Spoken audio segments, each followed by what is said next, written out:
Welcome.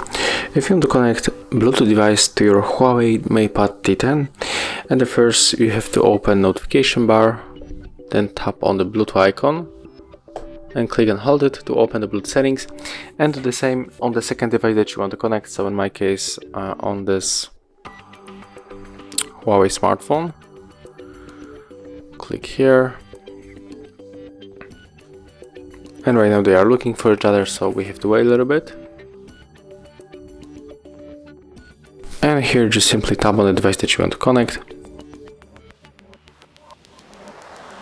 and accept the pair on the both devices. And as you can see right now, our smartphone and the tablet are connected. Thank you guys for watching, leave thumbs ups, comments and subscribe to our channel.